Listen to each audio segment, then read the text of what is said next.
சாய்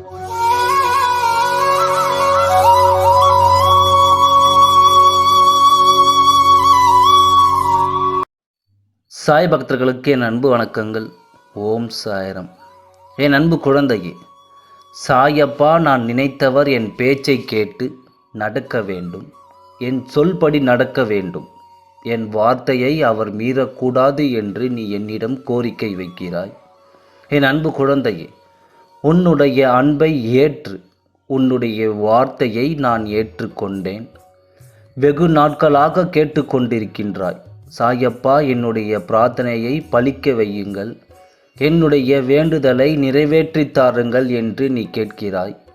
உன்னுடைய உறுதியான மன உறுதிக்கும் உன்னுடைய நம்பிக்கைக்கும் நிச்சயம் வெற்றி கிடைத்தே தீரும். உன்னுடைய மனதை ஒரே சிந்தனையோடு நீ செலுத்தி கொண்டே இருந்தால் உன்னுடைய வேண்டுதல் நிச்சயமாக பலிக்கும். உன்னுடைய எண்ணங்கள் நிச்சயமாக ஜெயமாக ஆகும்.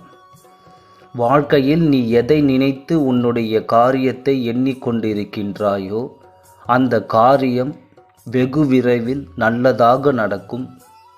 யாரை நீ நினைத்தபடி உன்னுடைய பேச்சை கேட்க வேண்டும் என்று நினைக்கிறாயோ அவரின் பேச்சை கண்டிப்பாக கேட்பார்.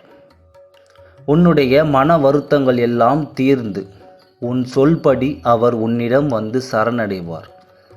வாழ்க்கையில் நீ எதை அடைய வேண்டும் என்று நினைத்தாலும் ஒரே விடாப்பிடியான எண்ணத்தோடு இருந்தால் உன் வாழ்க்கையில் நீ நினைத்ததை அடைந்தே தீரலாம்.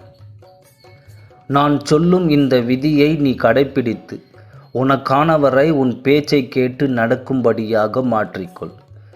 யாராக இருந்தாலும் நீ நினைத்தவர் உன் சொல்படி கேட்டு உன் வார்த்தைக்கு கட்டுப்பட்டு நடக்க. இதை நீ முறையாக செய்தால் உன் வாக்கு கண்டிப்பாக பலிக்கும். நீ நினைத்தவர் உன் பேச்சை கண்டிப்பாக கேட்பார். உன் அப்பா சொல்வது உண்மை. ஒரு அமாவாசை திதியில் ஆரம்பித்து அடுத்த பௌர்ணமி திதி வரைக்கும் நீ இந்த மந்திரத்தை முறையாக காலையும் மாலையும் 11 முறை இப்படி நீ சொல்லி வந்தால் உன்னுடைய மனதார நீ எதை நினைத்து உன் வார்த்தைக்கு யார் கட்டுப்பட்டு நடக்க வேண்டும் என்று நினைக்கின்றாயோ யாராக இருந்தாலும் கட்டுப்பட்டு நடப்பார்கள். உன்னுடைய வாழ்க்கை செழிப்பாக இருக்கும். நீ நினைத்தது நடக்கும். அந்த மந்திரம் இதோ சொல்கிறேன் கேள்.